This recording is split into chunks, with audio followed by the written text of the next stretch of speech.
We are finally concluding this podcast series on the 10 Commandments as we talk about the final 10th commandment, which is found in Exodus 20, verse 17.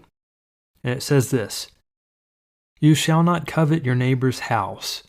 You shall not covet your neighbor's wife, or male or female slave, or ox or donkey, or anything that belongs to your neighbor." So join us on this episode of the Methodical Methodist podcast. Hello and welcome to the Methodical Methodist podcast, a podcast where we talk about why the church is still relevant for us today as we explore themes connected to religion, politics, pop culture, faith, and yes, even the church. Together we can find out what it means to live into the mission of the church by making disciples. Now, let's get methodical.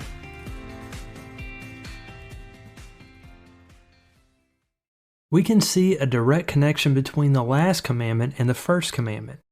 You shall have no other gods but me.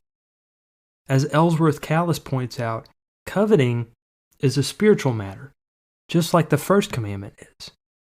Breaking either commandment results in failure of putting God first. Coveting is our desire for things without regard for the rights of others.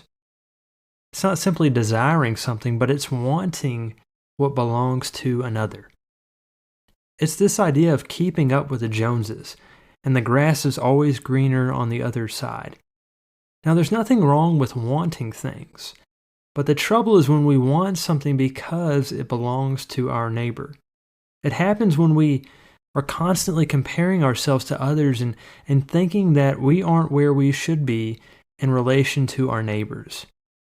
For some, it can become compulsive, where you are continuously wanting what others have just because they have it and you don't.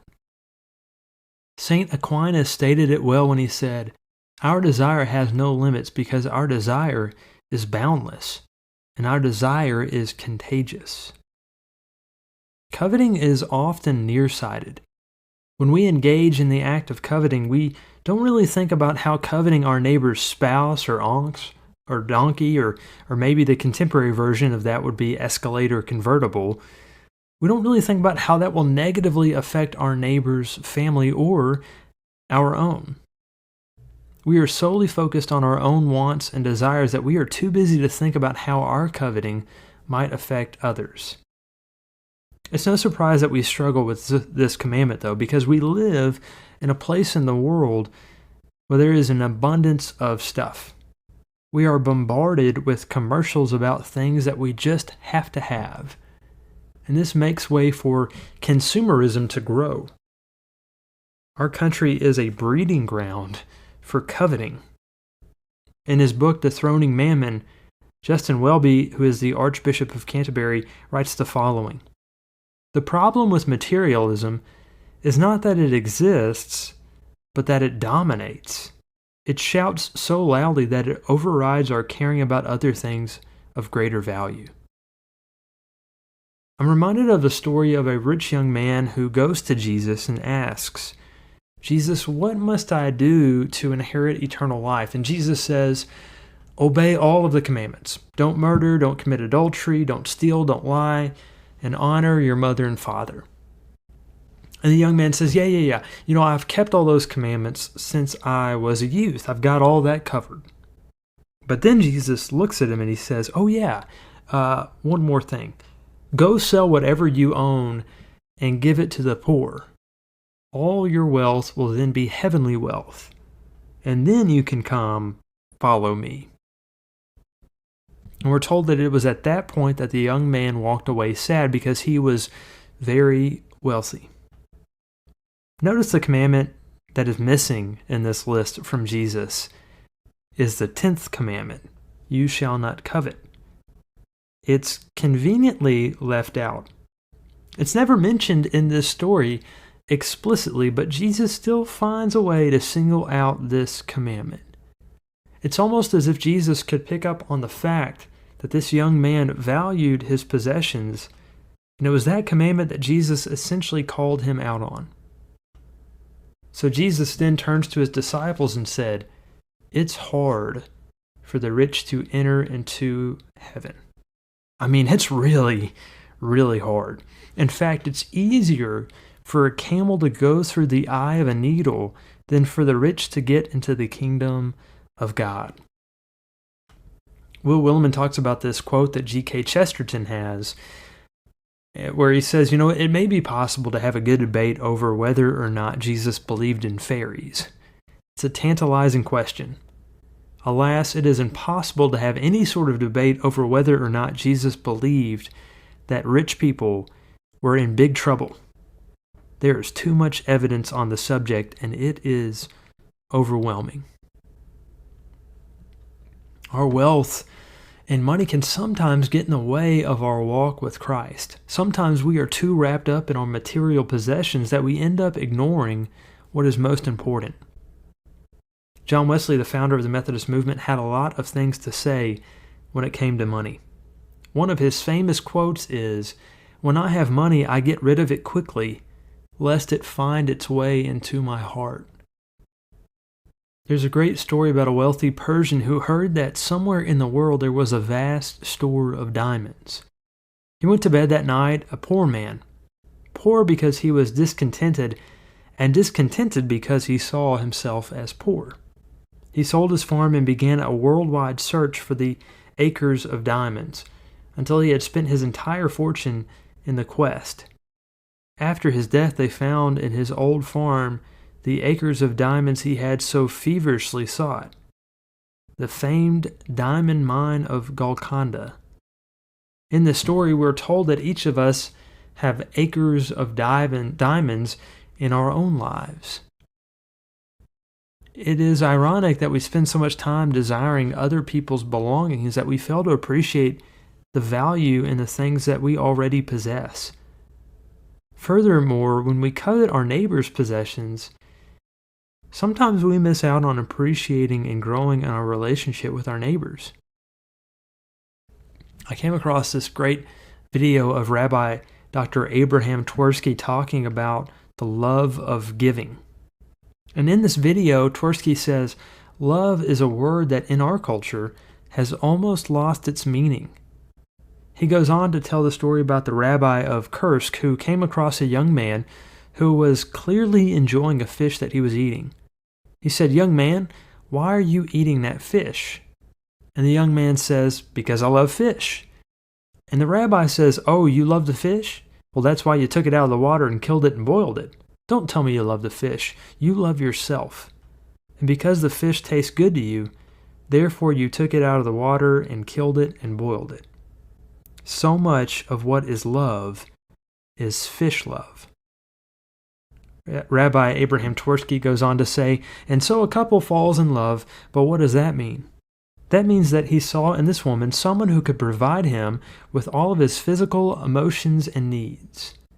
And she saw in this man somebody she feels that she can wed and love. But each one is looking after their own needs. It is not love for the other because the other person becomes a vehicle for their own gratification." Again, too much of what is called love is fish love. And external love is not, what am I going to get? Instead, it's, what am I going to give?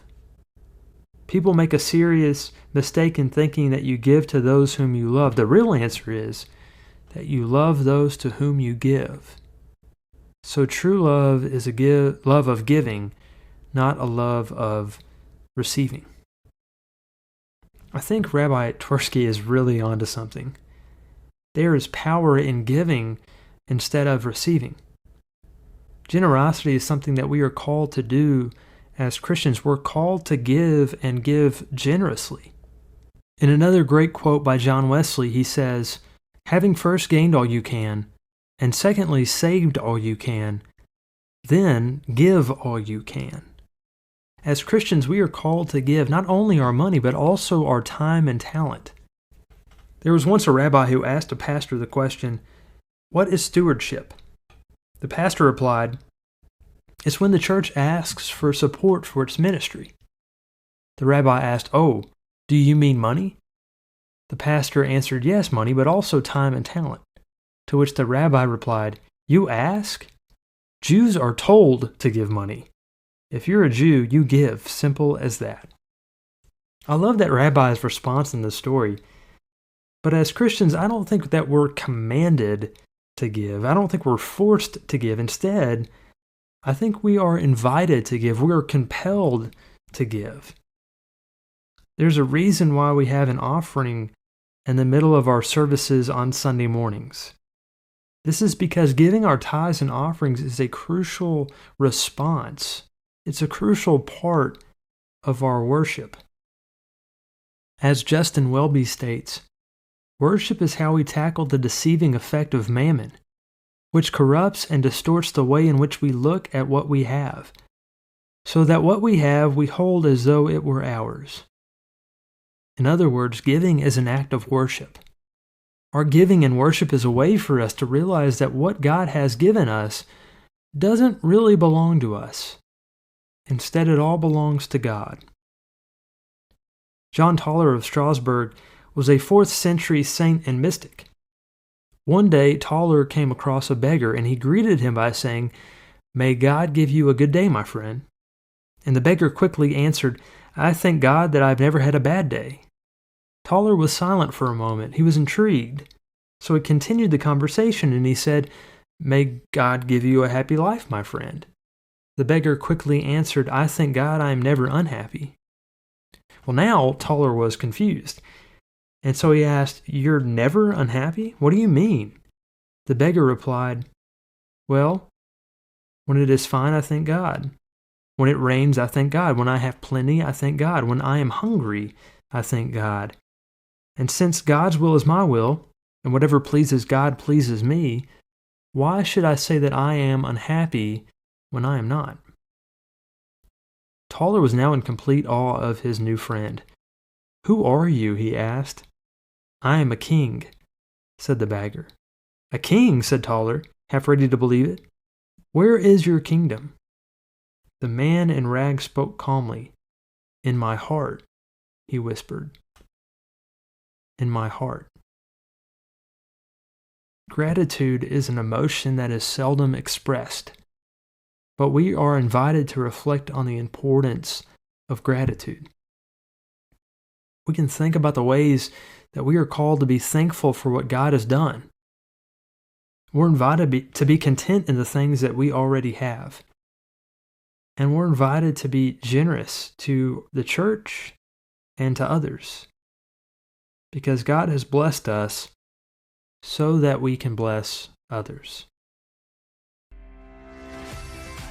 Thank you for listening to this episode of the Methodical Methodist Podcast. If you have enjoyed this show, I hope you might consider heading on over to iTunes to subscribe, rate, and leave a review of the show. It is very much appreciated. And until next time, stay methodical.